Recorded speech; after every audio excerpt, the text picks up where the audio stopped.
aprofundar na teoria, você vê muita coisa complexa, muita coisa nova, você quer usar aquilo, você quer aplicar aquilo, você quer falar aquilo, mas o que quer ser é uma tarefa que acompanha desde o sondador, do amostrador de frente de lavra, passando pela equipe de galpão, pela equipe de preparação física, pela análise química, passando por técnico em mineração, auxiliar de mineração, químico, engenheiro químico, geólogo, engenheiro de minas, é muita gente. E o que você faz, bem dizer, é criar procedimento de como as pessoas trabalham. Então, tenta sempre ser o claro, usa a complexidade, usa a teoria para tornar o seu processo mais simples. E não para criar um documento que o auditor vai achar super legal, você até consegue publicar numa revista, mas não gera valor para a empresa. É um negócio que você fica desfilando o seu conhecimento, desfilando o quanto você entende daquele processo, mas não gera resultado, não consegue as pessoas entenderem aquilo.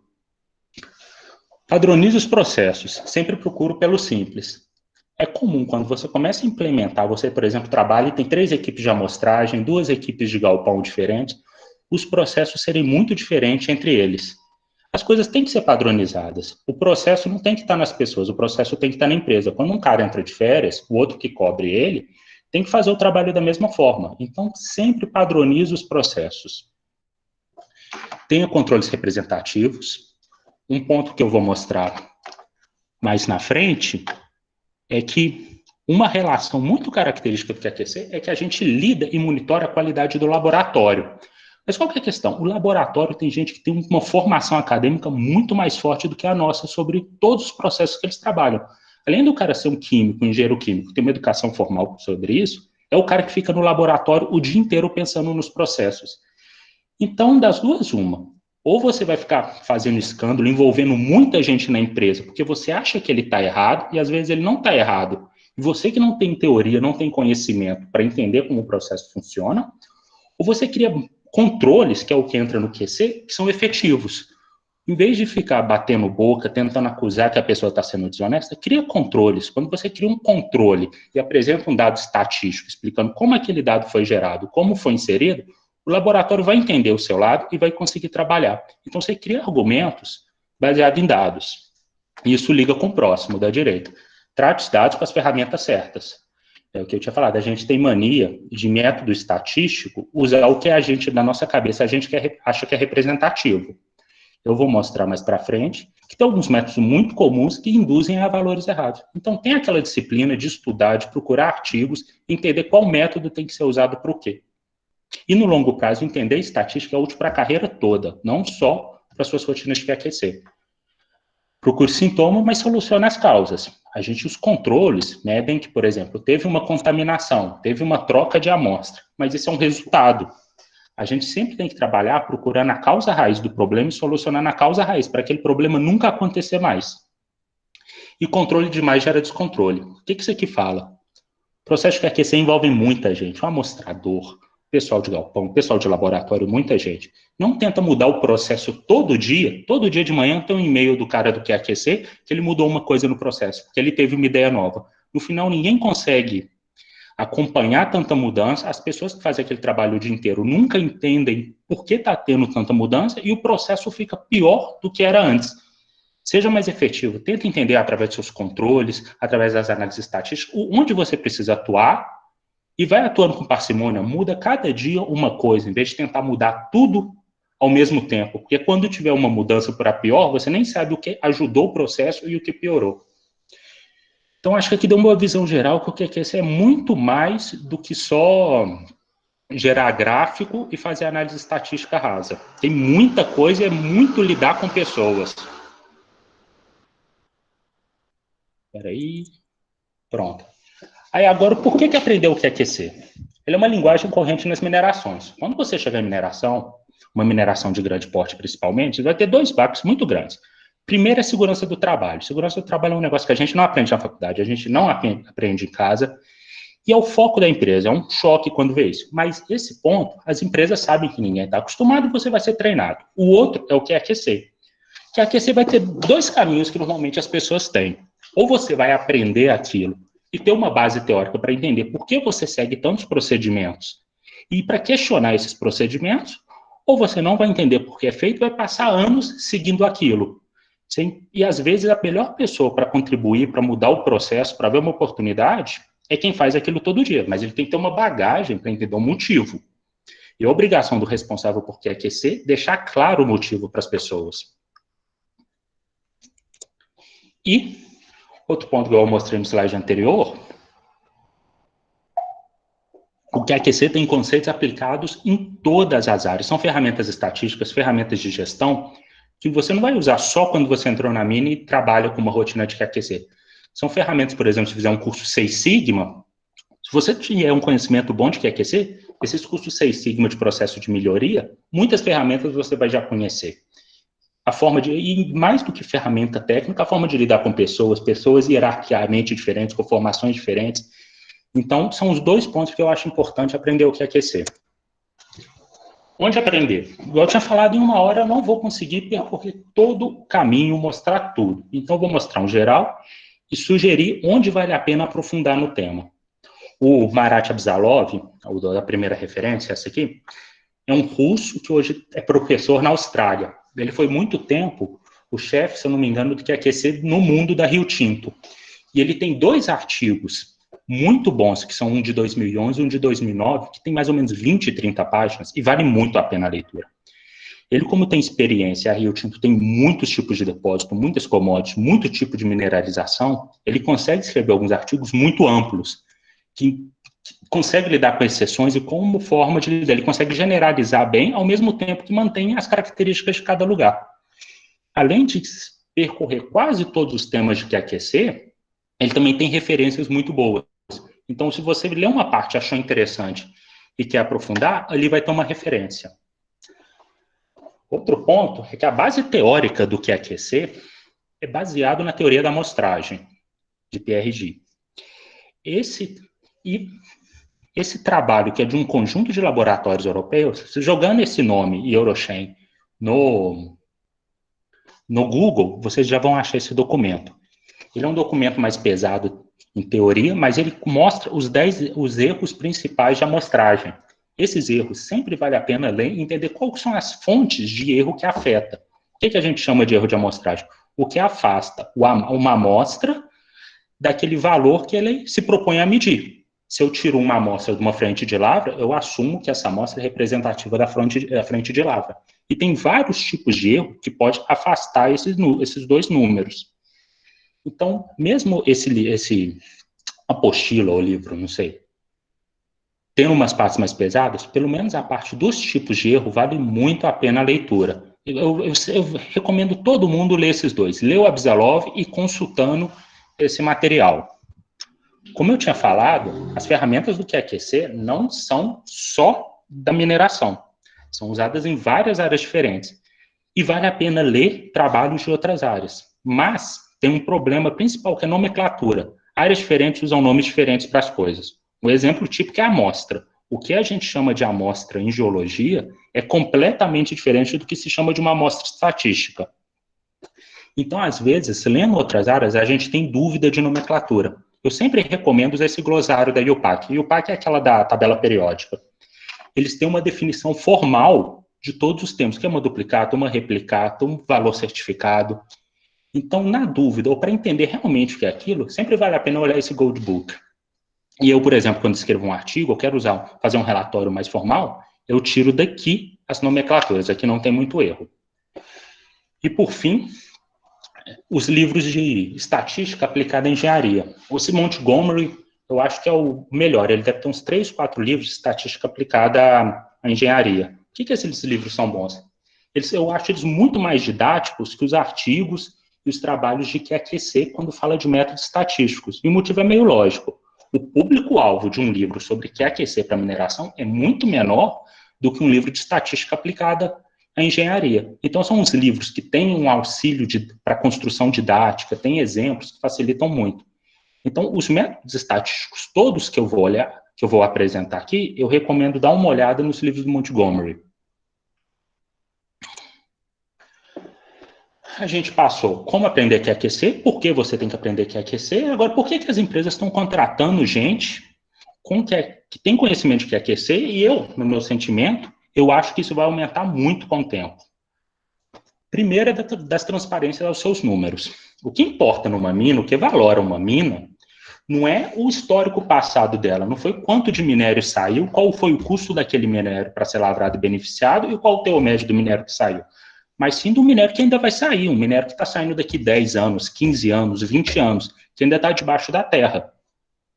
Se todos esses números da mineração, do custo futuro que eles vão ter, o retorno futuro que eles vão ter, o comportamento do minério, não pode ser verificado visualmente. Isso é baseado em amostra, em sondagem.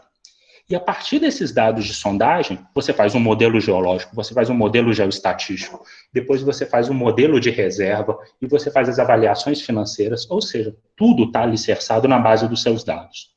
Não existe método geoestatístico ou método de modelagem, por mais moderno que seja, que resolve um dado errado, que diminui ou zera, diminui tem, mas não que zera o impacto de um dado errado.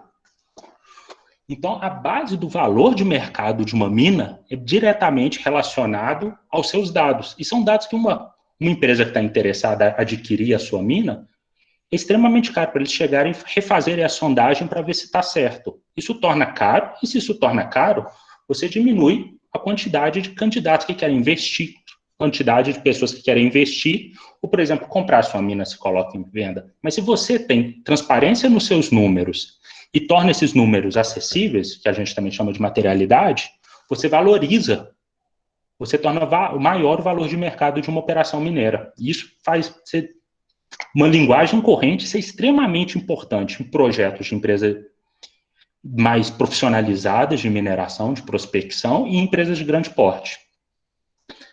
E a geração da informação tem que seguir as boas práticas da indústria. O que é isso importante? Geologia é muito heterogênea, um depósito diferencia muito do outro. É normal que você tenha uma operação que tem algumas características do seu programa de QAQC que seja diferente de outras. Isso faz parte. Mas quando você começa a descolar muito do que é chamado boa prática, você tem que ter uma argumentação do porquê todo mundo faz de um jeito e você faz de outro. Isso sempre é debatido em processo de auditoria e você tem que ter muito afiado, mesmo que sua mina tenha características muito específicas, você tem que conseguir argumentar do seu processo em relação ao que é tomado como boa prática. Que dificilmente vai colar para um auditor, você fala que tudo na sua mina é diferente, tudo todo mundo faz de um jeito e você faz diferente. Quando a pessoa vê isso, vai gerar desconfiança.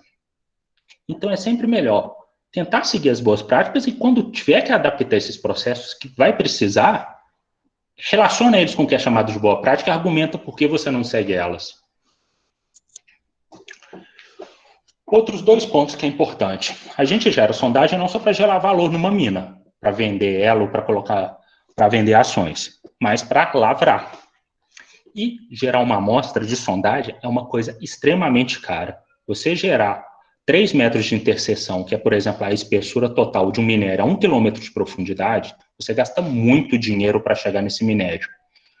O custo maior já foi gerado, que é gerar essa amostra e colocar ela no galpão. Você conseguir sondar e ter ela. Quando você já tem essa amostra, o caro já foi feito, é sua obrigação extrair o máximo de informação desse dado. Ter uma descrição homogênea, que geólogos diferentes conseguirem descrever da mesma forma, analisar as variáveis de interesse e minimizar o erro. Então, a empresa precisa de QAQC porque você valora tanto o valor de mercado da empresa quanto a informação, você tira o máximo de informação de uma amostra.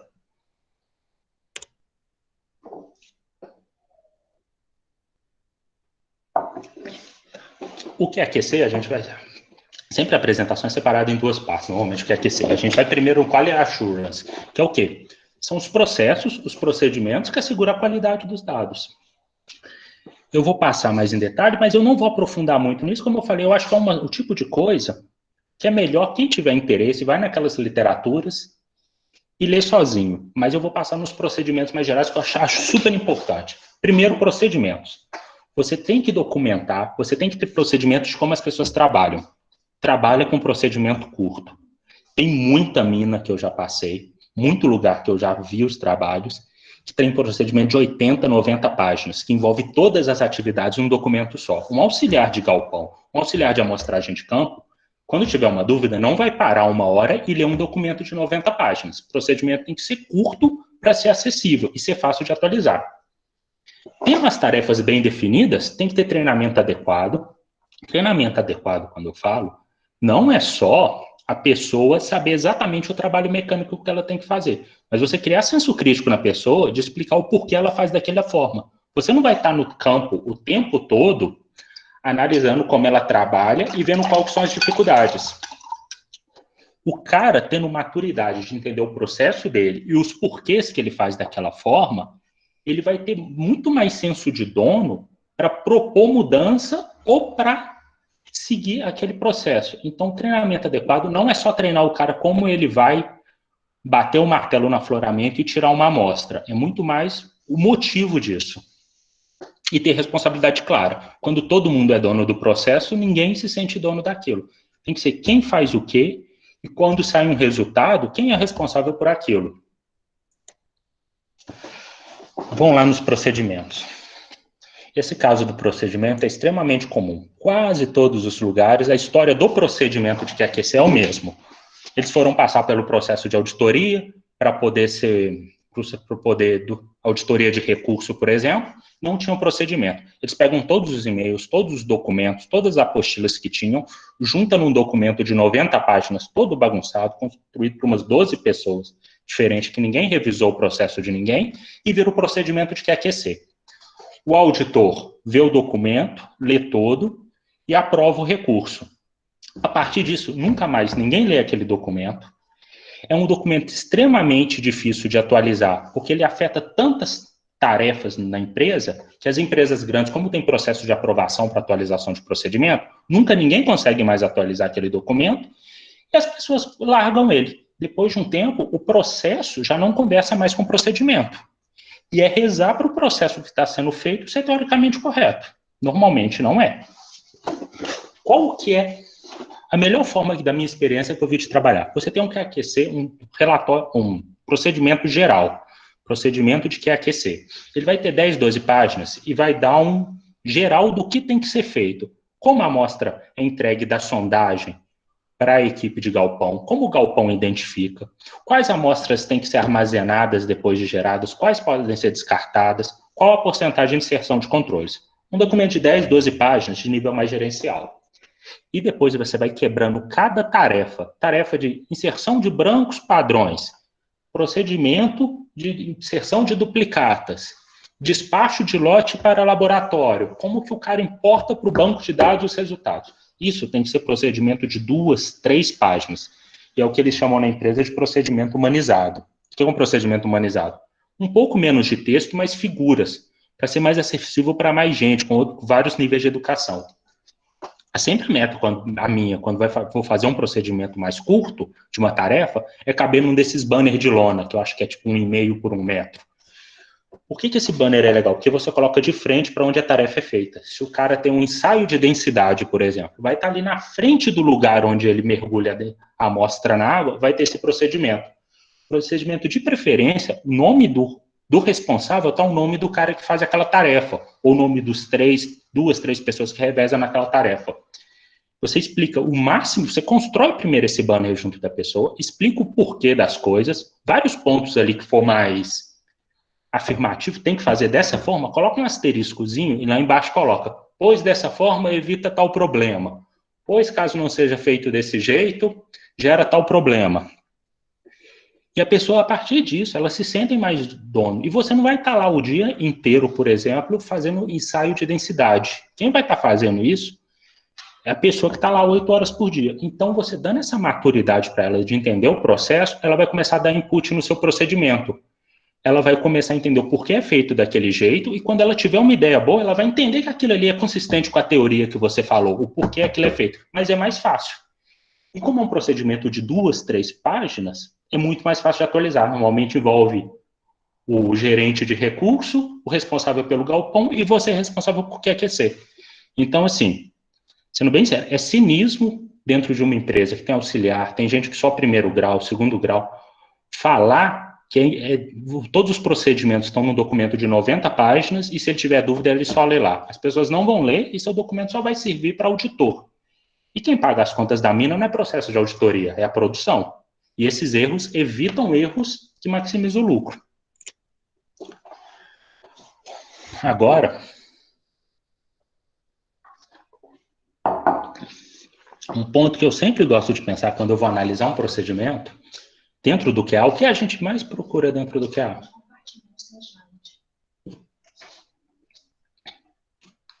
Vocês estão vendo meu slide? Eu estou com o celular aqui do lado.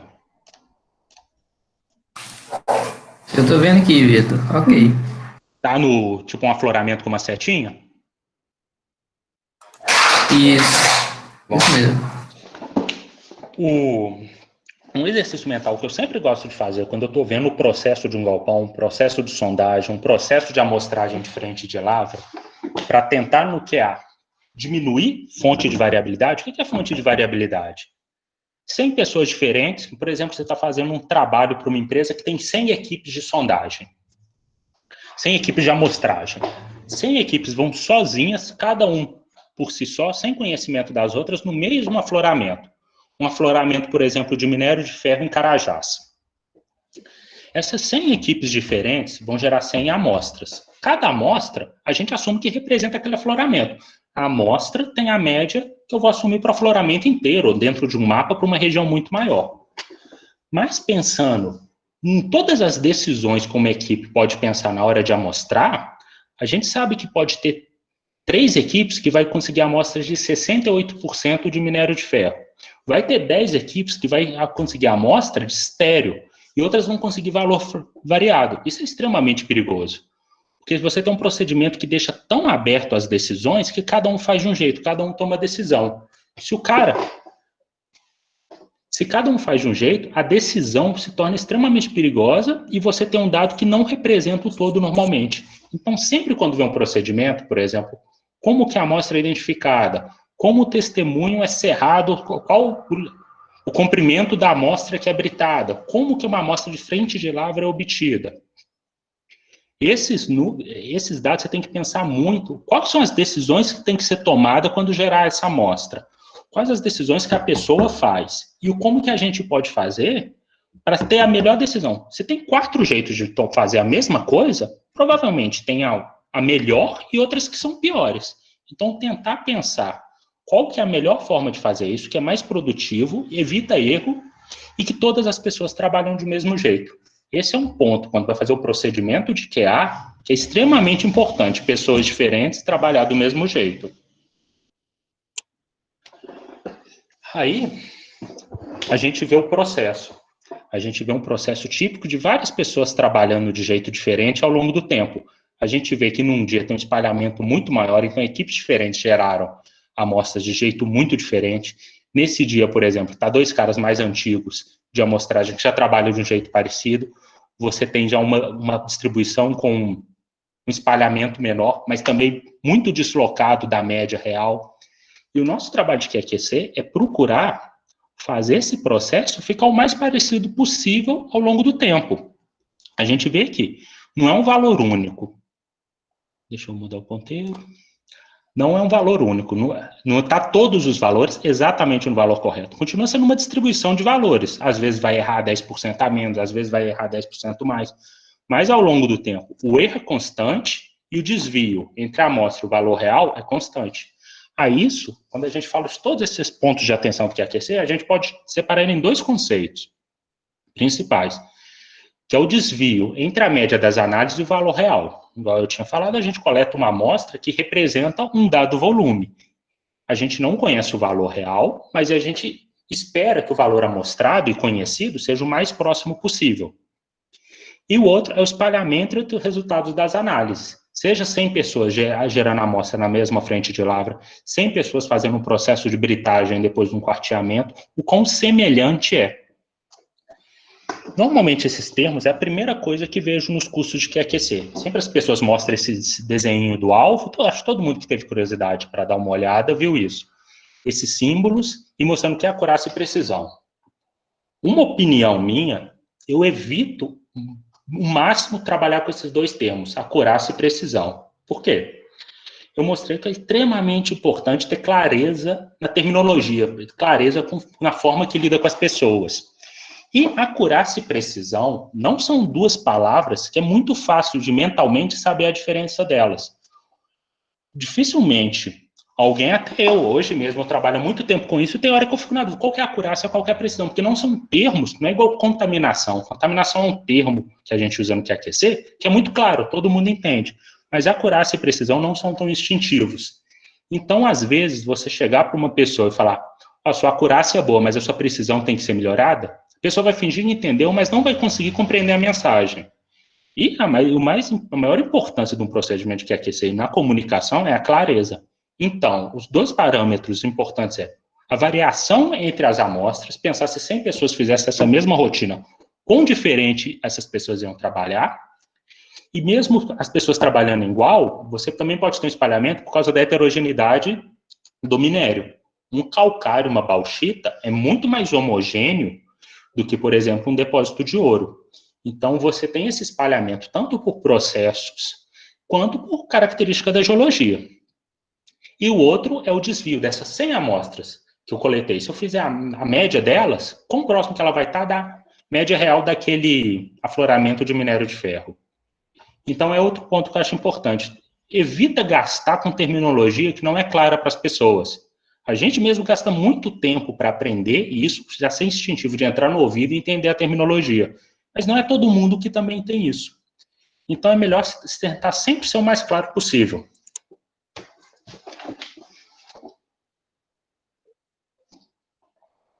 Vamos lá nesse slide cheio de palavra. Quais são os procedimentos mínimos que qualquer procedimento, qualquer QA tem que ter? Aquele procedimento geral de 10, 12 páginas. Estabelecer recuperação de sondagem. O que é a recuperação de sondagem? Na sondagem, a gente tem o avanço, por exemplo, você furou mais 1 metro, você avançou 1 metro. E você recuperou ali 60 centímetros de rocha. Então, você teve uma recuperação de 60%. Por que isso é extremamente importante de ser definido quais dados podem ser usados ou não? A recuperação de sondagem é muito relacionada à propriedade física da rocha. Por exemplo, nesse 1 metro de sondagem que avançou, eu tinha 60%, 60 centímetros de quartzo, que eu estava dentro de um pegmatito, e 40 de xisto, com características físicas completamente diferentes. A interação da sondagem com a rotação que ela estava usando, com a velocidade que ela estava usando, com essa rocha, pode fazer que seja recuperado 100% do quartzo e 0% do xisto. Se seu mineral está associado ao quartzo, você enriqueceu muito a amostra. Você tinha 60% de minério e 40% de estéreo, mas a sua amostra tem 100% de minério. Isso é extremamente perigoso. Então, define a recuperação mínima que o dado é aceito. Se tiver abaixo disso, eu recomendo, muitas vezes, nem usar. Tem que entender qual que é a relação da sondagem com quais tipos de rochas são recuperados, mas toma muito cuidado. Método de coleta de campo, amostras de frente de lavra, amostras de correia, caso você, responsável de QAQC, também trabalhe com amostragem de planta, tem que ser muito bem definido. Como que o galpão recebe essa amostra da sondagem, como ela faz a conferência da recuperação. A recuperação é tão importante que ela tem que ser conferida 2 vezes, na sondagem e pelo galpão. Isso é importante porque tem muita gente que leva a sério a recuperação e tem que ser levado. No contrato de terceiros, às vezes você não paga por intervalos, pela metragem de intervalos de baixa recuperação. Então, o laboratório interno, o galpão, tem que conferir essa recuperação. Outra coisa que tem que ser definida é comprimento de amostras. Na geoestatística, tem um conceito que é o suporte amostral. Tem que manter o máximo possível dentro da geração das amostras um suporte amostral fixo. Por exemplo, amostras de 1 metro, amostras de 70 centímetros. E como lidar, também tem que ser definido para o processo de QAQC, com contatos. Se dentro desse 1 metro tem lá os 60% de quartzo, 40% de xisto, vai fazer 1 metro ou vai quebrar a amostra em 2 partes? Qual que é o máximo de xisto que era aceito que mesmo assim vai ser usado em 1 metro? Isso tem que ser pensado. Tamanho do lote, se os seus lotes têm 40 amostras, 100 amostras, se você mistura furos diferentes no mesmo lote ou não. Posição e tipo de controle, onde os controles são inseridos, os padrões, as duplicatas, os brancos. Quem e como é feito o despacho para o laboratório, qual o protocolo amostral. Esse protocolo amostral é extremamente importante. protocolo amostral tem que ser desenhado pelo responsável de aquecer da mina, da operação. Os laboratórios dão muita assistência, eles têm muito material, eles têm muito conhecimento, mas desenha o protocolo, mesmo que seja conversando com o laboratório, mas tem isso documentado interno. Que não tem só um laboratório bom no mundo, tem muitos laboratórios que podem prestar serviço. Você tendo um procedimento bem definido, facilita quando você quer mudar de um laboratório para o outro, ou quando quer fazer cotação. Outro critério que é extremamente importante é armazenamento das amostras. A gente viu na materialidade, a materialidade das amostras, ter essas amostras disponíveis é extremamente importante para valorar uma mina. Você dá confiança no investidor dos seus dados. Mas você gera muita amostra. Tem que ter critério muito bem definido de quais amostras tem que ser armazenada e quais amostras podem ser descartadas. Porque a minha experiência pessoal é que se isso não tiver definido, ninguém vai querer colocar o dele na reta e vai querer descartar a amostra. Porque o cara achou que está ocupando muito o galpão e jogou fora. Se um auditor, um ano depois, aparecer e pedir essas amostras e descobre que o João mandou jogar tudo fora, esse cara vai ter muito problema. Então, se a regra não está clara para todo mundo, normalmente ninguém tem coragem de jogar a amostra fora. E, por último, outro ponto extremamente importante, qual a frequência e os critérios de análise dos resultados, que já entra no QC. Vamos agora no primeiro conceito mesmo. A gente gera amostras normalmente de 10 quilos, 5 quilos, 1 quilo, nessa faixa, e o método, o laboratório, lá no final, vai analisar 30 gramas. Aí a questão é, como que eu tiro 30 gramas desse lugar para ser representativo? Mandou o geólogo lá, fala, cara, o laboratório precisa de 30 gramas para analisar no ICP. Pega uma amostra para mim. Não tem como pegar uma amostra representativa. Aí isso entra no primeiro critério, que é a característica muito típica da geologia. A geologia é extremamente heterogênea. Igual eu tinha falado, a gente pega muito artigo da indústria farmacêutica. É completamente gritante o nível de homogeneidade que eles trabalham e o que a gente trabalha, que é natural. Eles estão trabalhando com produto sintético, eles vão usar remédio. Você está receitado tomar 10 miligramas, você não pode ser o comprimido, às vezes ter 8, às vezes ter 16. Tem que ser homogêneo. Mas a geologia não é. A gente pensa numa amostra. Por exemplo, nesse quadrado é de onde vai amostrar. Eu posso pegar as 30 gramas nessa posição ou nessa. E é completamente diferente. Essa vai dar 5 unidades de bolinha azul e essa vai dar 0. Isso aqui transforma a frente de lavra em minério, esse aqui me faz classificar como estéreo. Aí que entra o conceito de granulometria. Quanto menor a granulometria, e a gente controlando os outros tipos de erro, mais homogêneo é o material. Mais fácil é eu coletar uma amostra e ela ser homogênea. Nesses dois círculos, eles estão na mesma posição, mas aqui eu aumentei em 4 vezes o número de partículas. Eu tenho o mesmo lote, a mesma massa, mas as partículas são, em média, 4 vezes menor. Então, olha como já facilitou. Uma amostra tem 10, outra 9. Eu já estou muito mais homogêneo. E a gente vai dividindo mais até chegar no 256 vezes mais partículas. Que provavelmente essa bola está ali na terceira casa decimal de diferença dessa. Então, aqui mostra bem o primeiro conceito e é um dos mais importantes, que é a granulometria e por que quanto menor a granulometria, quanto mais pulverizado está esse material, mais homogêneo ele é. E com isso a gente já entende o processo típico de preparação física de um laboratório, que é composto de 2 etapas. Redução granulométrica e redução mássica. E isso, com essas 2 etapas, que você vai sucessivamente diminuindo a granulometria, gerando uma subamostra, reduzindo a granulometria e gerando uma subamostra, que você consegue pegar uma amostra de 10 quilos, igual aquele monte de pedrinha que eu mostrei completamente diferentes, e chegar numa 50 gramas, que é muito homogêneo. Aqui é um processo típico, nesse caso é de ouro, mas é muito parecido. Eu já trabalhei com bauxita e tem pouquíssima diferença. A gente tem a amostra inicial, que foi enviada pelo galpão, e, por exemplo, aquela já está seca. A gente seca a amostra antes de fazer a pulverização. Você vai pegar 1 quilo e fazer uma britagem. Você vai levar todo esse material para 2 milímetros. A partir disso, a gente vai fazer um quarteamento, que é o quê? Dividir essa amostra em frações menores. Isso aqui é um quarteador Jones. Ele sempre divide a amostra de forma equiprovável em duas massas iguais. Então, eu vou pegar esse 1 quilo, passar uma vez. Quando eu passar uma vez, aqui vai ter 500 gramas desse lado, esse vai ter 500. Essas 500 eu vou colocar num saquinho e reservar. Sobrou 500.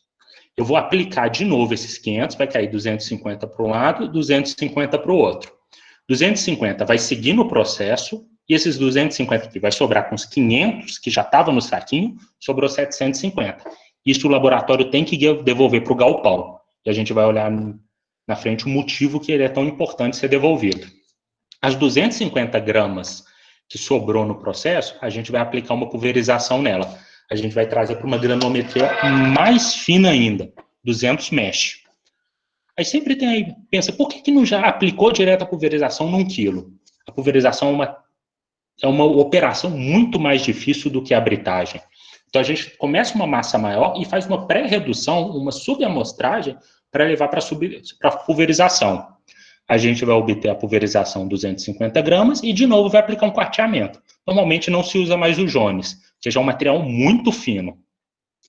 Vai gerar 75 gramas, por exemplo, que segue no processo, e o restante volta para o galpão.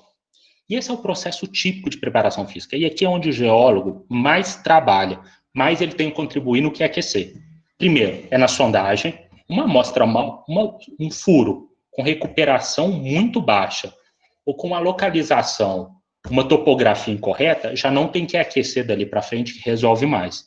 Então, a gente tem que trabalhar muito na qualidade da localização desse furo, que é o que a gente chama de survey, na localização de onde o furo começou, que é o que a gente chama de cola, e a gente consegue contribuir muito nessas etapas de preparação física.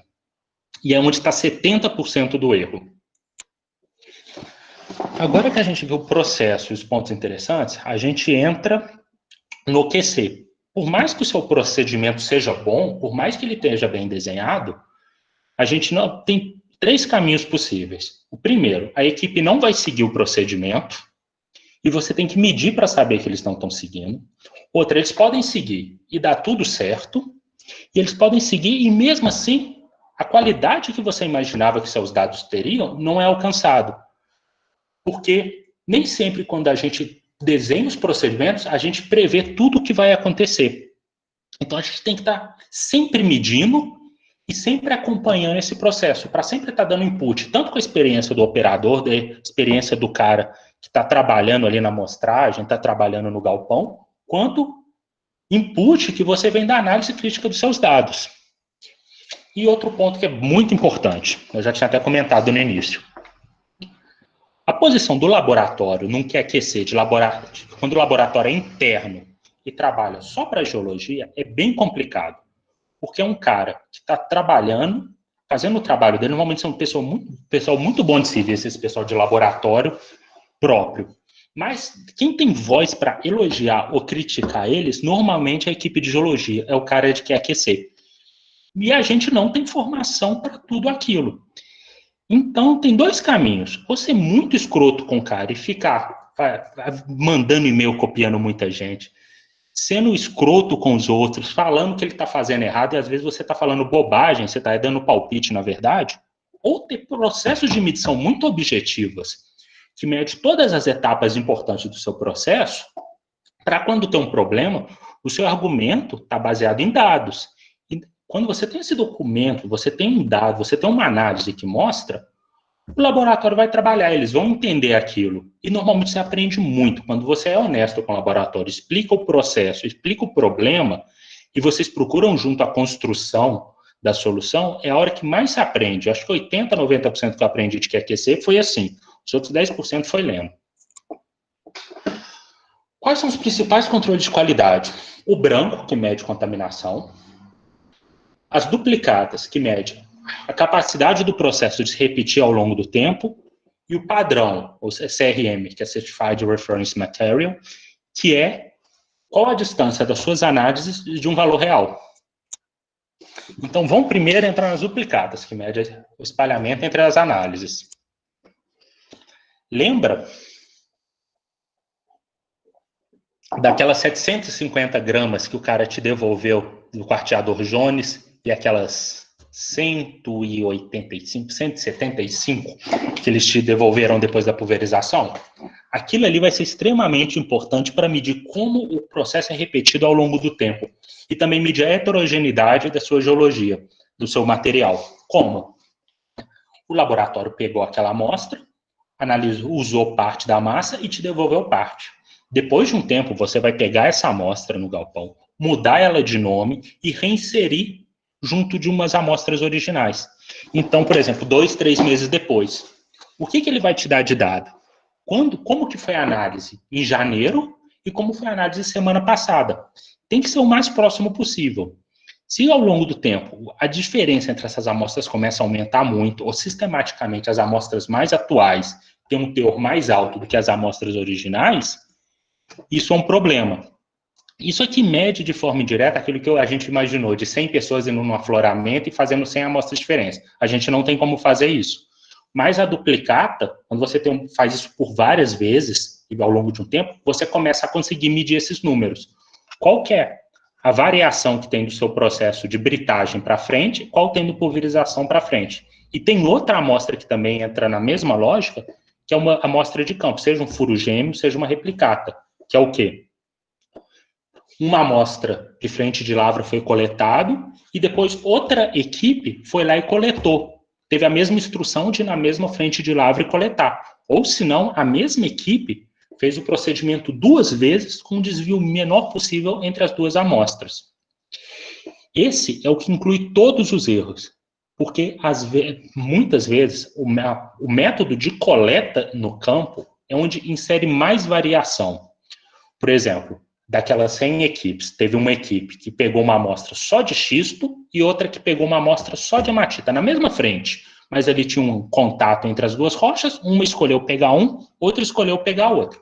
Não tem processo de britagem, pulverização e análise química que vai fazer essas 2 amostras serem iguais. Então você não vai estar medindo só os erros que vêm da preparação, você também vai estar medindo o quão robusto o seu processo de amostragem é para equipes diferentes tomar a mesma decisão na frente de lavra.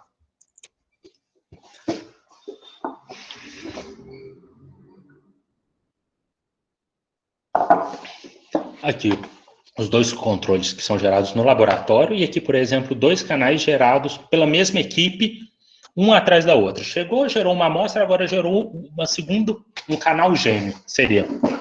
Qual que é a primeira análise crítica que você vai fazer nisso? Esse é o gráfico. Valor original, a gente sempre chama de valor original a primeira amostra que foi analisada. E a duplicata, aquela segunda, que foi o reenvio para o laboratório. Sempre procura essas assimetrias entre 2 valores muito falhados, 2 outliers. Normalmente, isso é troca. Você sempre faz essa forminha de cruz quando você imagina uma linha ligando os 2. Por exemplo, essa primeira amostra deu, na primeira análise, 9,1 gramas por tonelada e a segunda deu 5,6. E teve outra amostra no lote, você enviou 2 duplicatas nesse lote. A outra deu 5,4 na primeira amostra, 9,4 na segunda. Isso aqui tem muita cara de troca. Provavelmente foi 9,1 e 9,4, 5,4 e 5,6. Esse tipo de troca acontece pra caramba no processo, nessa de pegar a amostra, reetiquetar e reenviar no laboratório.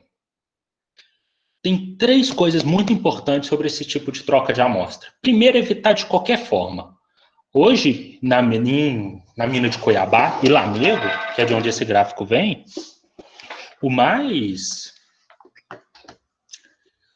a melhor solução é o quê? Ter uma definição, uma bancada própria de onde o cara trabalha e uma bancada de onde o cara trabalha e... Desculpa, mandaram mensagem no WhatsApp, desconcentrei. Tem uma posição na bancada onde o cara sempre faz inserção, tira essa amostra anterior e coloca uma amostra nova. Ele fica numa posição fixa. E esse é filmado. Você tem uma câmera num pedestal, numa qualidade boa, que você consegue dar um zoom e ler essas etiquetas. E toda essa troca é feita ali.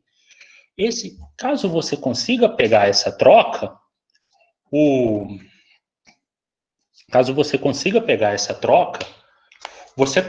você arruma direto no banco de dados. Outra forma muito fácil de arrumar essa troca de dados é com massa. Normalmente você tem a massa que o laboratório te devolveu da amostra inicial e você tem a massa recebida na segunda amostra, quando você reenviou. Como massa não tem muito erro na medição de balança, você às vezes consegue pegar a amostra foi com 200 gramas, quando eu reenviei ela estava com 300, e a outra aconteceu o contrário, estava com 300 e foi com 200. O que eu estou falando disso? Quando você tem prova que teve uma troca, você arruma direto no banco e analisa elas. Quando não tem uma prova completamente certa, você só exclui da análise estatística. Você documenta que teve essas trocas e analisa assim, mas não tira do banco de dados. Por quê? Quando você analisa 100, 200 amostras, tem muita chance de você sempre encontrar um parzinho parecido. Ah, essa aqui pode ser trocado com essa. Ah, essa aqui pode ser trocado com essa. Você começa, não intencionalmente, a conseguir maquiar os seus dados. E isso é extremamente sério. Isso num processo de auditoria, quando o cara baixa o histórico do banco e começa a ver corrigindo dados de QAQC, sem umas evidências tipo essas que eu falei, é extremamente complicado. E você começa a evitar de ter processo de investigação. Você começa sempre a procurar uma troquinha, sempre, tal padrão deu teor parecido com tal outro, é troca, deixa eu arrumar no banco. E você para de procurar causa raiz. E a gente vai ver que o trabalho mais importante do QAQC é sempre estar procurando a causa raiz que causa esse problema. Por exemplo, aqui, o que está acontecendo que o cara que reinsere o controle faz troca? Que hora que ele faz a troca? Por que ele faz? Será se vale a pena ele trazer todas as amostras de duplicata que vão ser inseridas para a mesa ao mesmo tempo? Ou vale a pena ele fazer uma por uma e manter num lugar longe a outra para ele trabalhar com uma, fechar o lote e aí ir para a outra? E esse é um ponto extremamente importante. Não misturar análise estatística de duplicata, de variância, se usar a nova, se usar algum método estatístico, com troca de amostra. Troca de amostra é um processo muito específico, muito sério, mas tem que ser tratado como tal, não como uma variação de processo.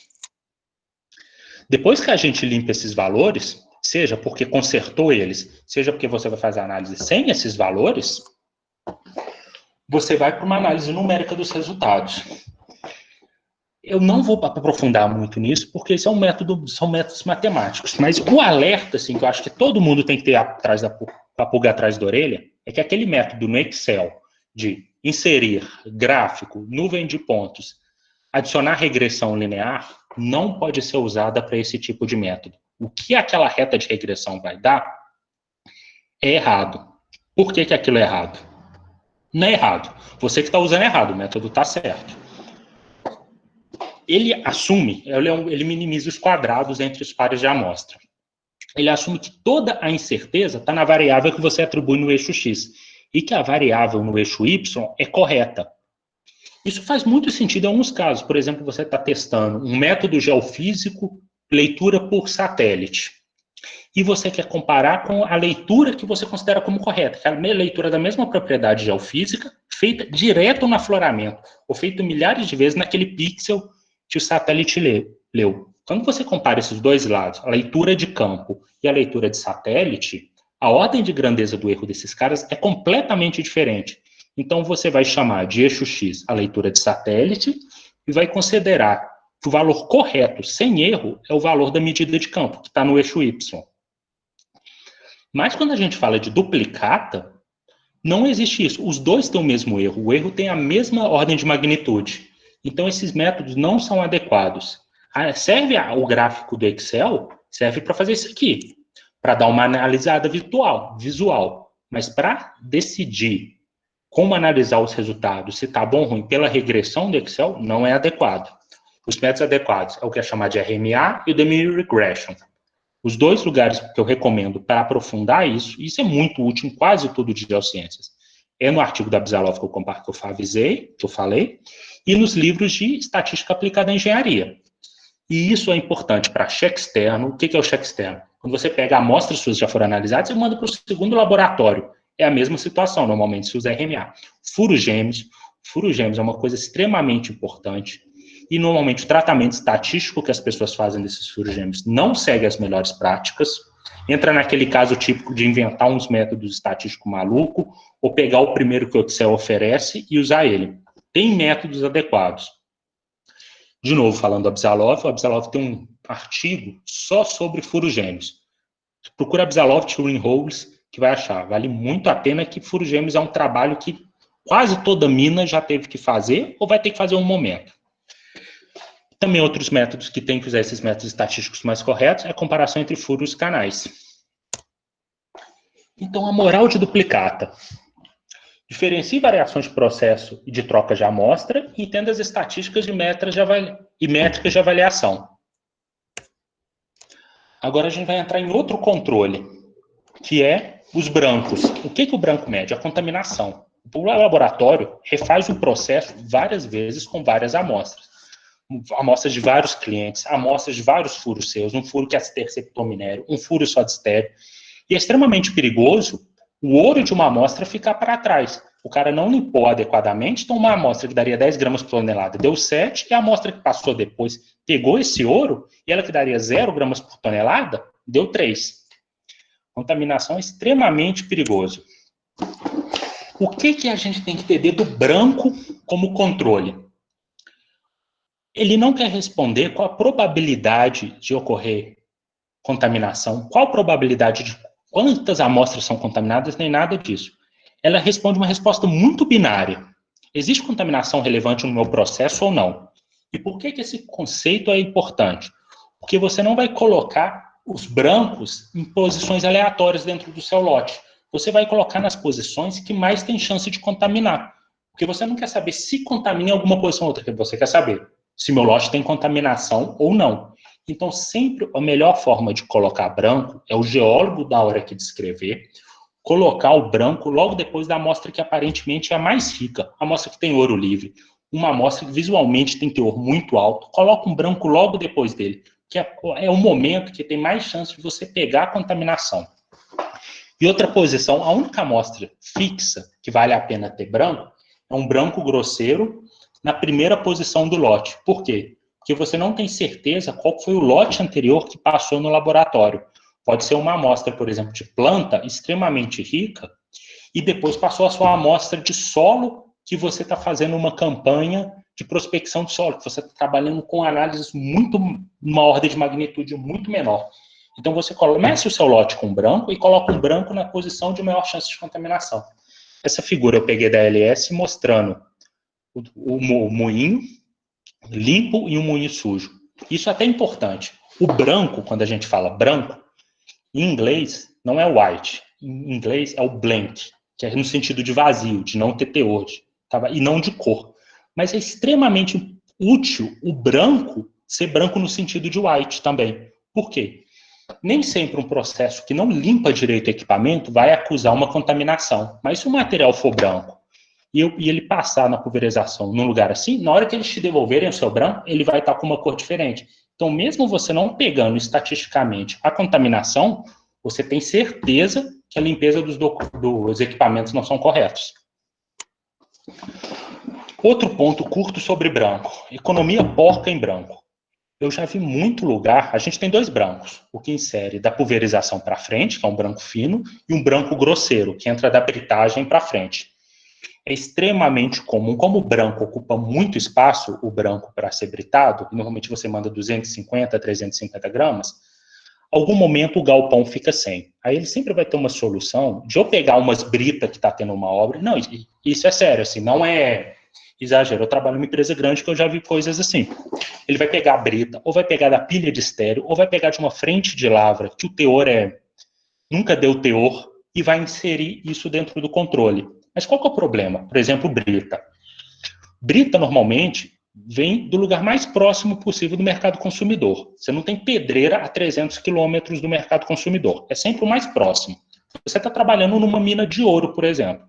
O embasamento é de provavelmente dessa pedreira. Você vai estar tirando ali de um guinais ou vai estar tirando de um migmatito. Existe chance de ter ouro nesse embasamento.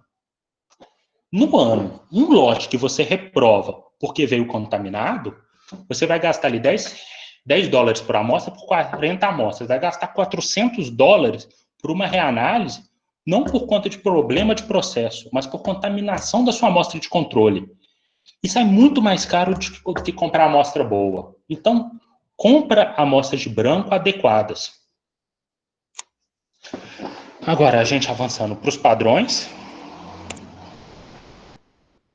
O que é o padrão? Vamos voltar nessa figurinha aqui. A gente mediu pelas duplicatas, e a gente sabe que nossas análises estão extremamente agrupadinhas. Pô, meu processo é extremamente homogêneo, todo mundo trabalha do mesmo jeito, e diferentes equipes, em diferentes partes do dia, geram dados muito parecidos. Mas é parecido um com o outro. A gente não sabe o quão parecido ele é com o valor real. Ele pode estar tudo agrupadinho mais longe do valor real e tudo agrupado exatamente no valor real. O problema é que o valor real de uma frente de lavra ou de um afloramento, a gente não sabe. Se a gente soubesse, a gente não estava gerando amostra. Então, a gente compra os que são chamados padrões, que é o quê? É um material, um laboratório vai pegar 300 quilos de amostra, por exemplo, homogeneizar ele levando para uma granulometria bem fina, pegar parte desses 300 quilos de material pulverizado, colocar em sachês e mandar, por exemplo, para 20 laboratórios referência no mundo, 20 laboratórios bons. Todos esses laboratórios vão pegar esse sachêzinho sem saber o teor, analisar 2 vezes e retornar para o laboratório que está fazendo o padrão quais são as 2 análises. Isso tudo de forma anônima. Você não sabe qual laboratório divulgou qual valor. Baseado nessas 20 análises, desses 20 laboratórios, nessas 40, 50, 60 análises que você tem, o laboratório que está produzindo o padrão vai falar qual que é a média e qual que é a variância em torno dessa média, ou seja, qual é o melhor valor, qual é o valor certificado e qual é a incerteza. Isso é um padrão. A análise do padrão é bem simples. A gente vai ter um gráfico, e a gente vai inserindo esses padrões nos nossos lotes. Toda vez que o laboratório, o galpão, gera uma amostra, um lote de amostras, ele vai colocar ali, por exemplo, 2 padrões dentro de um lote de 40 amostras. E toda vez que o laboratório for reportando, o laboratório não sabe o nome. Quando você envia, voltando no slide, tem essa identificação aqui, você tira ela e documenta no seu controle qual foi o padrão inserido. Mas quando chega no laboratório, ele não sabe. Você vai comparando as análises do seu laboratório em relação à média certificada e os limites. Quando uma amostra está fora do limite, é o que é chamado de uma falha. Normalmente a gente usa como limite 2 desvios padrões, que significa que 95% das variações de processo vão estar dentro desse limite. Qual que é a análise crítica mais importante? Tem muita regrinha, tem muito algoritmo mental, assim, de, eu reprovo o lote quando o padrão acontece isso, quando acontece aquilo. O mais importante é uma análise crítica. Por exemplo, sempre teve um comportamento, mudou completamente e começou a falhar. Uma mudança muito grande dessa pode ser, por exemplo, uma troca de reagente no laboratório. O laboratório usava um reagente X, usou um Y, começou a dar diferença. Outro, você está tendo uma mudança ao longo do tempo muito grande. Isso pode ser algum equipamento, alguma coisa que está tendo problema e está mudando o teor médio ao longo do tempo. E esse é o tipo de coisa que você gerando esse dado é muito mais fácil dialogar com o laboratório. Você não está falando que ele está comprando reagente e economizando dinheiro de forma porca. Você está mostrando que teve uma mudança. Às vezes você nem sabe o motivo e o laboratório também não. Mas alguma coisa vai ter que ser achada. É uma mudança muito abrupta. E, de novo, a gente entra em troca. Eu vejo muita gente fazendo análise pobre de padrão porque ele inclui troca dentro da análise de viés. Ele fala, dentro das minhas 30 análises da amostra, deu 8% de distância entre o valor certificado e a média das análises. Mas é porque o cara está colocando outliers. E esses outliers normalmente são relacionados à troca. Por que isso é troca? Quando a gente fala que uma amostra está até 2 desvios padrões do valor certificado, um desvio padrão quer dizer que elas estão, 68% das amostras vão estar até um desvio padrão. 95% das amostras vão estar até 2 desvios padrões. 99,8% até 3 desvios padrões. Você pega uma amostra dessa, ela está a 6 desvios padrões. A chance disso acontecer é de 1 em 1 milhão, 1 em 10 milhões. Acontecer 2 no mesmo dia, é probabilidade de mega sena. Então, isso você não está analisando o processo do laboratório, você está analisando troca. E tem todo aquele ferramental para você limpar esse gráfico, tentar provar a troca, se conseguir corrigir no banco, se não, tira isso, analisa o viés sem troca de amostra. Troca é um processo, medida de precisão de laboratório através de padrões é outra.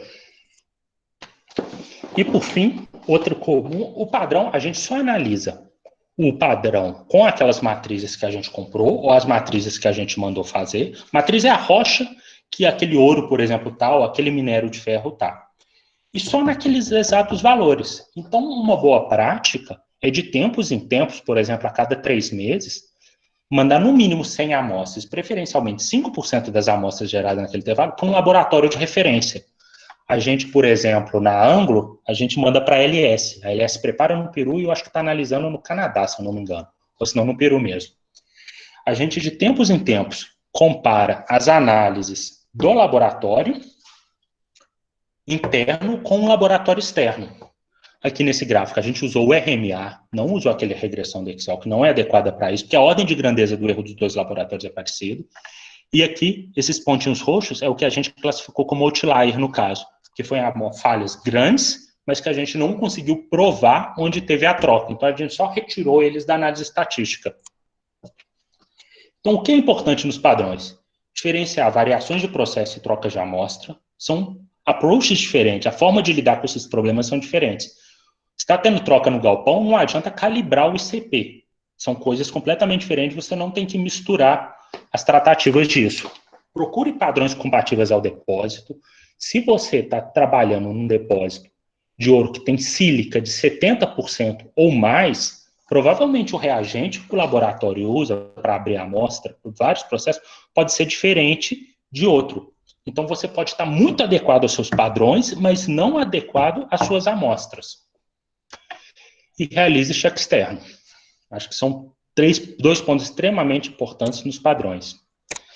E agora, a gente viu ali as ferramentas, viu a lógica de como lidar com as coisas, e agora sim, beleza, eu estou medindo, eu estou entendendo as ferramentas estatísticas, e estou vendo várias falhas, e estou mandando reanalisar. Toda vez que tem uma falha, eu mando reanalisar. Mas aí tem um problema que mostra como que o QQC, eu acho que isso fecha bem assim, como o QQC tem que ser feito. Vamos pensar num exemplo. 33% de todas as amostras obtidas têm um problema sério. Por exemplo, o cara que leu o código de barra no galpão para mandar para o laboratório, inventou alguma coisa, faz alguma coisa errada, que 33% das amostras vêm erradas. E você só reprova seus lotes de 40 amostras quando seus dois padrões falham. Qual que é a chance dos dois controles pegar a falha no lote? Todos os meus lotes têm erro. O erro de 33% das amostras num lote de 40 amostras, quase todos os lotes têm um problema. Mas qual a chance do meu QAQC pegar isso? A chance de cada padrão ser afetado é de 33%. A chance de dois padrões ser afetados é 33% de 33%. É 11%.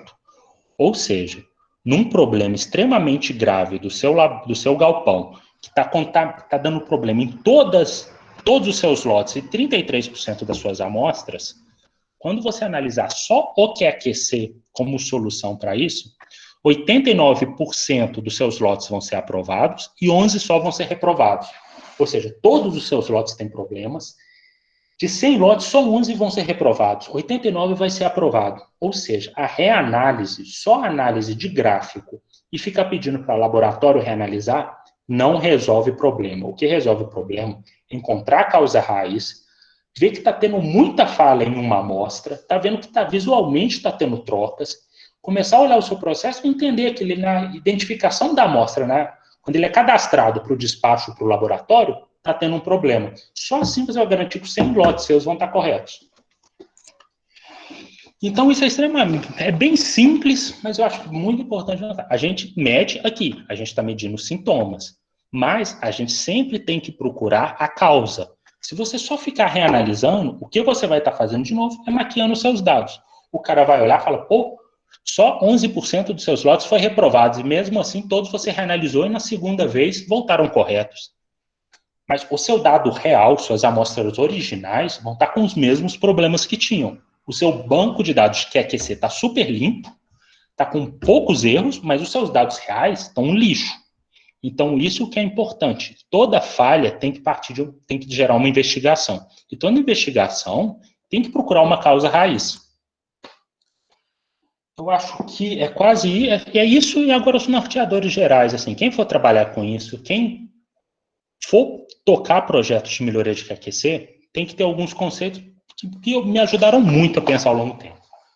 A gente viu que dificilmente você vai entender tanto de um ICP, de um método de análise, quanto um laboratório, quanto um laboratorista, quanto um analista ali dentro. Mas 70% do erro está nas etapas de preparação física. Essas preparações físicas, a gente consegue trabalhar, a gente consegue estudar e aprender muita coisa com isso. E, ainda mais, a localização correta de um furo, um survey correto, um método de coleta de amostra em frente de lavra que gera homogeneidade, é fundamental. Não existe método de análise que resolve o problema de coleta de amostra errado. Outra coisa, quando trabalhar com equipes muito grandes, se duas pessoas fazem o mesmo processo de forma diferente, um vai ser um pouco melhor e um vai ser um pouco pior. Tenta o máximo possível as pessoas trabalharem de jeito igual. Fica mais fácil de treinar, fica mais fácil de substituir, fica mais fácil de um cara cobrir o outro. E não é possível que um galpão precise de 5 pessoas para fazer uma tarefa que o outro faz com uma. Ou que faz com uma, está abrindo mão de qualidade, devia contratar mais 4. Ou que faz 5, não está somando muito valor, devia pegar essas 4 pessoas e levar para outras tarefas. A aparência importa. É muito comum ver galpão muito bagunçado, com um pedaço de testemunho de estéreo no chão, com saco de amostra de solo rasgado. Aí você fala, o solo está rasgado. Ah, mas é porque não precisa, isso aí não vai ser mandado para o laboratório. Se não precisa ser mandado, joga fora. Ah, o testemunho no chão é de estéreo, a gente não amostra estéreo, mas não deixa no chão. A gente pensa assim, a limpeza é extremamente importante, essa organização dá um processo de auditoria, dá uma primeira impressão muito boa, e se o cara está tão desleixado de deixar essa bagunça visível para cada um que passa ali, provavelmente também no que ele está fazendo sozinho, ele não está sendo tão cuidadoso quanto devia, não está seguindo talvez o procedimento da forma que precisa. E é isso aí, gente. Deixa eu ver. A gente tem 20 minutos de dúvidas. Muito obrigada, Vitor, pela apresentação. Foi incrível. Tenho certeza que todo mundo gostou bastante. E temos uma dúvida aqui no chat, por enquanto. O Felipe Pimenta perguntou: quais os deltas aceitáveis para amostra gêmea, duplicata, britada e pulverizada? Quais os desvios aceitáveis? Ele escreveu quais os deltas. Sim, a variação. Bom, isso varia muito de commodity para commodity. Aquele artigo do Absalov, tanto de 2009 quanto de 2011, tem uma visão geral. Por exemplo, não tem como ter um número mágico que vai exigir 2 furos gêmeos de bauxita, que é um furinho de 3 metros vertical, você consegue passar eles do lado certinho um do outro, de, por exemplo, um ouro extremamente todo organizado em pepita e num furo extremamente longo de 300 metros, que você não vai conseguir manter esse paralelismo entre os dois ao longo do tempo. Eu recomendo evitar um pouco esse tentativa de número mágico.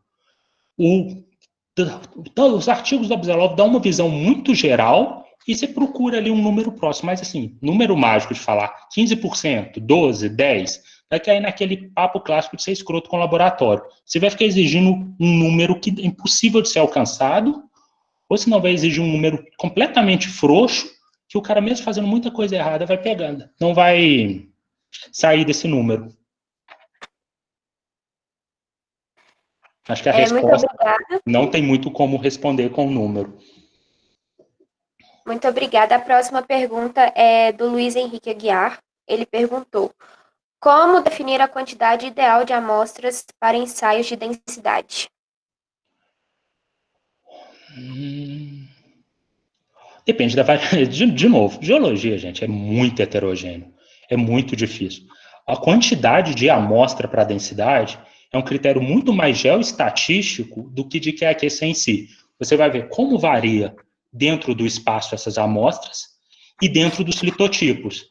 Por exemplo, se você separa a sua estimativa em sulfeto e não sulfeto, e dentro do pacote sulfetado é extremamente homogêneo essas amostras, você precisa de menos amostra para ser gerado. Enquanto que se você trabalha num lugar que é extremamente heterogêneo, por exemplo, uma bauxita retrabalhada, provavelmente você vai precisar fazer mais ensaios de densidade.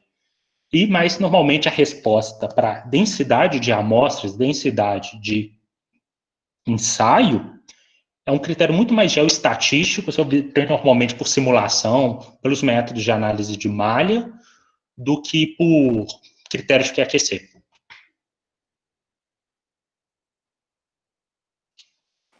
Obrigada. Agora o Washington Porto perguntou, no caso de perfilagens de desvio, quais cuidados podemos ter para melhorar a qualidade dos dados inseridos no banco? Olha, gente, sendo bem franco, a parte do QAQC que eu tenho menos contato é de perfilagem. Mas eu sei que, é completamente fundamental. Tem algumas empresas de consultoria que ajudam a desenhar esses processos, mas é da área que eu menos tenho contato, menos eu tenho know-how. Ao mesmo tempo, a mais importante, tem um processo de perfilagem e se dado sem survey adequado, se tem dúvida, se teve um problema de magnetismo que desviou e você não consegue levantar de novo, não usa. Uma máxima que é sempre bom ter em mente é melhor não ter dado do que ter dado ruim que você acha que é bom. Porque quando você não tem um dado num lugar, você é mais conservador. Você tenta lidar com aquela incerteza e tomar sua decisão considerando essa incerteza. Mas quando você tem um dado que você acha que é bom e na verdade ele é ruim, ele te joga no buraco. Então, se tem dado de recuperação baixa ou com survey que foi mal levantado e não tem como levantar de novo, melhor não usar o dado. Obrigada. Agora o Bruno Robini perguntou, geralmente, quais métodos de análise de falhas são mais utilizados? Olha, eu até esqueci de falar isso. Normalmente, por padrão, você não reprova por falha de duplicata. Por quê? Você tem uma análise, que o Alfa deu exemplo, analisada em janeiro e uma segunda em junho. Você sabe que essas duas são diferentes, mas você não sabe se o problema estava em janeiro ou se o problema estava em julho. Então, você faz uma análise muito mais crítica de procurar a causa raiz do que reanalisar. Mas caso você ache que tem alguma coisa específica e quer investigar, vale a pena reanalisar por falha de duplicata, mas não é muito comum. Falha de branco, sempre vale a pena reanalisar e entender bem o porquê, entender onde que está vindo essa contaminação. E normalmente, por exemplo, no caso de 2 padrões por lote, no 40 amostras, se os 2 falharam, vale a pena reanalisar e entender se foi viés, se foi variação ou o que aconteceu. Então, acho que é isso. Reanalisa branco, se falhou, reanalisa. Duplicata, só quando você quiser entender realmente de onde veio o problema. E padrão, normalmente se reanalisa. Se tem as duas falhas, porque a chance de um padrão falhar por variação de processo comum é de 5%. É de 5%. De 2 é 5% de 5%. É uma coisa muito pequena. Então, provavelmente teve uma variação de processo. Então, vale a pena reanalisar, mas é igual eu falei, reanálise não resolve o problema. Reanálise é o primeiro passo para conseguir entender a causa raiz. Obrigada. Agora a Laís Pereira perguntou como definir o tamanho ideal do suporte de amostragem. E existe problema em diminuir o tamanho da amostra para valorizar o teor? O mais importante, aí de novo, o tamanho da amostra, entre 2 critérios. Você está trabalhando, por exemplo, com 1 metro de comprimento de amostra. Aí você resolve para medir exatamente os pequenos intervalos, todos de 10 centímetros. É bom ter essa homogeneidade, por causa de questão geoestatística. Se a gente, por exemplo, trabalha todos com 1 ou todos com 10 centímetros, tem um problema muito grande de trabalhar com 10 centímetros, que seu custo de análise de laboratório vai ser 10 vezes maior. Você vai gerar muito esforço do galpão, ele vai gerar muita amostra e ele vai sair extremamente caro. Você vai gastar 10 vezes mais amostra. E todo o percurso de gerar uma amostra até ser o número não é um processo barato. Mas tem intervalos pequenos quando você quer entender que vale a pena quebrar. Por exemplo, 1 metro. Aí 10 centímetros teve um teor extremamente alto. Você pode analisar esses 10 centímetros e o restante dos 90. Mas tentar manter ali entre 70 e 1,20, no caso que o padrão seja 1 metro, tem uma variação pequena. Senão você vai empurrar um problema para o uso dessa informação, que é a análise geoestatística. Mas o tamanho de comprimento também depende muito. Tem depósito que trabalha com amostras de 7 metros e ter, por exemplo, um depósito lenticular extremamente fino, que você tem camadas muito finas, extremamente ricas, o tamanho dessa composta tem que ser compatível com o tamanho daquela camada. Agora, a pergunta da Thaís Murer. Qual software ou linguagem de programação você usa para fazer as análises estatísticas? Ó, o grosso do trabalho de analisar visualmente padrão, até o próprio RMA e a análise de padrão, o Excel faz. O Excel com um VBA, você consegue fazer um processo muito redondinho. Mas, dentro do Python, você tem uns métodos, você tem uns pacotes estatísticos. Qualquer um desses pacotes estatísticos, não um método daqueles que eu mostrei, é um negócio completamente fora da curva, que vai ter só um software comercial super escondido. O MATLAB, o Minitab tem. Minitab, dependendo da empresa, normalmente você tem muito pacote de licença deles. Vale a pena. Se não, o Python, com os pacotes estatísticos, vai conseguir fazer tudo aquilo ali. Eu acho bem bacana trabalhar dessa forma. E, caso não tenha nenhum, o Excel faz. A Amanda Correia perguntou: existe uma regra para inserir amostras de controle ou varia para cada depósito mineral? Varia. Taxa de inserção varia, por exemplo, desde do tipo de dado, uma amostra que você gera em volumes muito grandes, que ali na frente de lavra, você vai ter amostras muito próximas uma da outra, tipo canal que você faz de 3 em 3 metros, você tem uma densidade muito maior e normalmente você insere menos controles. Enquanto, por exemplo, um furo exploratório, aquela região que você fez a amostragem de solo, você descreveu a geologia e vai fazer o primeiro furo.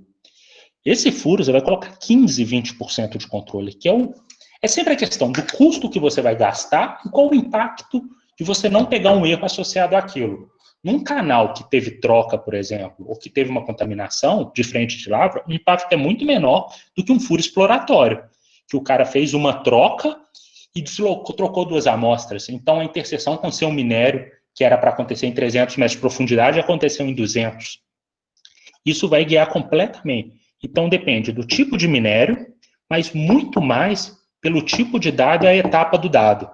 Normalmente, eu já vi gente muito experiente que é aquecer, falando de furos exploratórios, que você gasta 1 milhão, 2 milhões de reais para fazer uns furos desses às vezes, no mínimo aí 300 mil, 400 mil, que vale a pena ter uma amostra original, um controle, uma amostra original, um controle.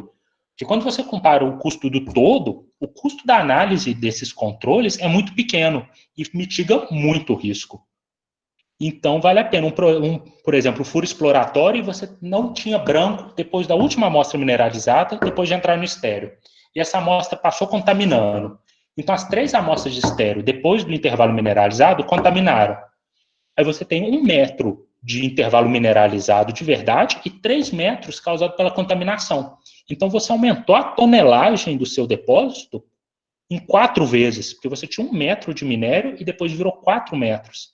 Então, um dado exploratório que tem muito impacto, vai tomar muita decisão, isso é em capital aberto. Primeiro furo seu, você divulga e dá 4 metros de minério. E no segundo, você fala que estava errado e tem só 1, o impacto é muito grande. Vai ter muita gente sendo demitida. Então, a quantidade de controle depende do impacto de alguma coisa errada naquele dado ter nas suas decisões.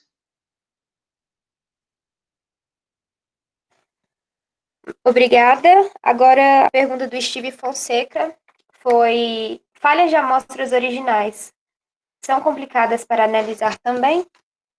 Oi, Steve. Ó, quem não sabe, o Steve trabalha comigo. Ele é o chefe do galpão da mina que eu trabalho. Cara, é o mais difícil. A gente assume que o processo de troca afeta tanto os seus controles quanto as suas amostras originais. Mas, normalmente, não vai ser igual. Por quê? Uma amostra duplicata de pulverizado não vai entrar no processo de britagem, não vai entrar no processo de secagem. Então, dentro do laboratório, elas vão seguir rotas um pouco diferentes. Aí entra naquilo. Talvez você crie alguns lotes, a gente tem até que olhar isso, com mais controles, ou manda um lote inteiro de duplicata para entender onde que aconteceu esse problema. E a análise visual de amostra é importante. Às vezes, o input do geólogo descrevendo é extremamente importante. Qual que é a rotina de QAQC hoje que a gente está desenhando em Cuiabá, que eu vejo que é o melhor caminho? Eu analiso o QAQC. O cara da sondagem analisa o survey, que é aquele desvio do furo que eu respondi uma pergunta atrás. O cara da topografia é o cara que levanta o collar. A única pessoa que consegue ter uma análise crítica de tudo junto é o geólogo que descreveu. Esse tipo de análise não é uma análise só estatística. Tem que estar, ó, collar aprovado pela topografia, survey aprovado pela sondagem. Eu aprovei o QAQC. E a descrição está consistente com os teores, quem dá o ok final, que tenta ligar a descrição com o teor, tem que ser o geólogo. A melhor prática é todos esses, ligar um farolzinho verde para cada aprovação dessas, e no final, um dado só está liberado no banco de dados para usar quando o geólogo que descreveu dá aprovar. Aí tem um ponto. O geólogo gosta muito de geologia. Ele cria afeto com a amostra. Não analisa a amostra picada. Tem um geólogo que vai olhar, aquela amostra ali eu estava esperando dar muito teor e deu pouco. O cara criou afeto com aquela amostra. Qual que é o problema disso? Quando o teor deu maior do que esperava, você nunca manda para reanálise. Mas quando a amostra dá maior do que esperava, ele nunca manda para análise. Mas quando dá menor do que esperava, ele manda para análise. Isso no olho de um auditor soa muito suspeito. Porque a gente sabe que todos os valores flutuam. O método de análise, às vezes, vai dar um pouco acima, um pouco abaixo. Mas se você só manda de novo para a reanálise os que deram um pouco abaixo, você está enriquecendo, de certa forma, o seu depósito. Então, se tem suspeita que teve troca ou teve um programa de análise, não manda só a amostra que você acha. Você manda o lote inteiro e faz uma investigação correta.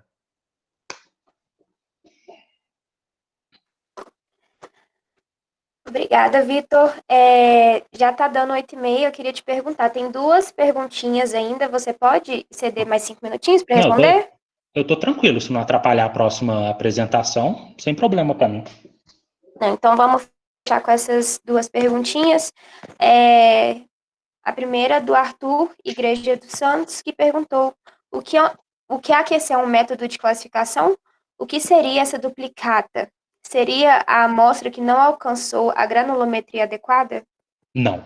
A duplicata é no processo de quarteamento, o laboratório não usa todo o processo, toda a massa que foi britada ou a massa que foi moída.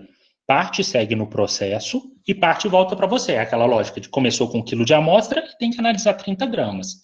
A duplicata é a amostra que voltou, você mudou o nome, aí ela é o que é chamado de duplicata cega e foi reenviado para o laboratório. O laboratório analisou 2 vezes a mesma amostra, por exemplo, fez a moagem de 2 partes da massa quarteada em momentos diferentes. É isso que é duplicata. E caso tenha um ensaio granulométrico e depois desse ensaio granulométrico a amostra seja pulverizada, você pode ter duplicatas por faixas granulométricas.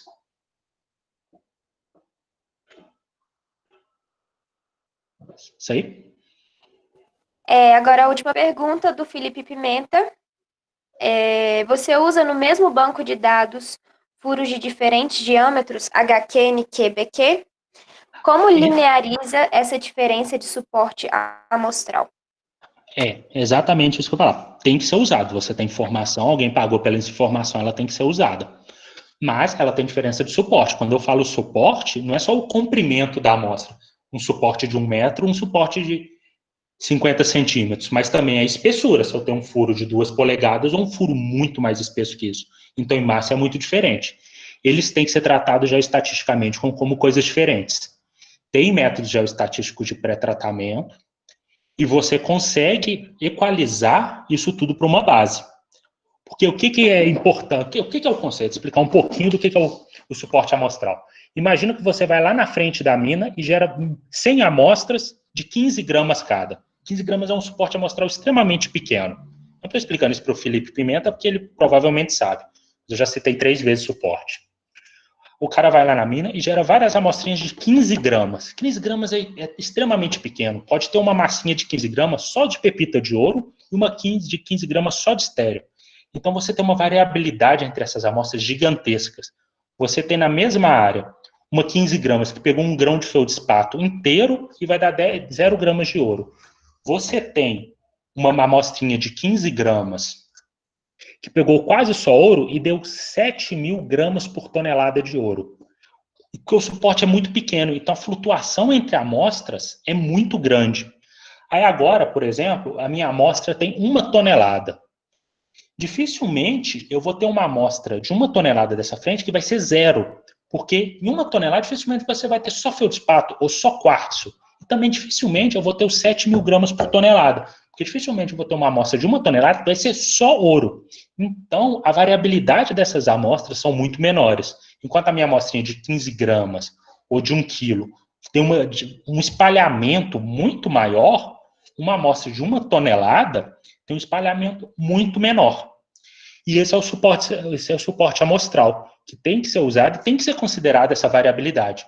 Uma amostra de 100 gramas por tonelada, numa amostra de 2 metros, com 20 quilos, por exemplo, tem um significado geoestatístico completamente diferente desse mesmo teor de 100 gramas por tonelada, numa amostrinha de 200 gramas. Isso depende, o suporte ótimo depende muito da variação da amostra. Diamante, se eu não me engano, diamante é um negócio que a gente conhece muito pouco, mas normalmente os russos têm muito método de lidar com diamante.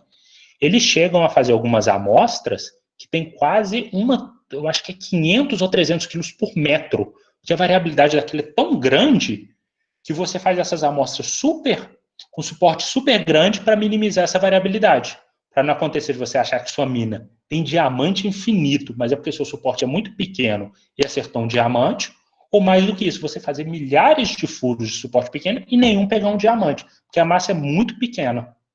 Isso é suporte, furo HQ, NQ e BQ tem que ser usado e é um critério geoestatístico para ser tratado. E número e teores diferentes, em suportes diferentes, são quase que variáveis diferentes, são coisas que têm que ser tratadas. Isso aí.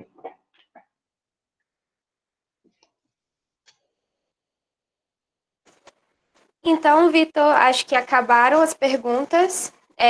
Queria agradecer a todo mundo por ter participado e agradecer também, Vitor, pela sua disponibilidade, por ter vindo e tirado um tempinho para poder passar um pouquinho do que você sabe para a gente. Muito Então, agora eu obrigado. encerro. Obrigada a todo mundo, gente. Então, muito obrigado e parabéns, Nicole. Pelo menos a forma que você lidou, organizou o evento, deixou bem fácil para mim apresentar. Esse suporte que vocês foram dando, achei bem legal. Então, obrigado, porque eu só precisei chegar aqui, falar e boa. Muito Parabéns. obrigada, Vitor. Obrigada mesmo.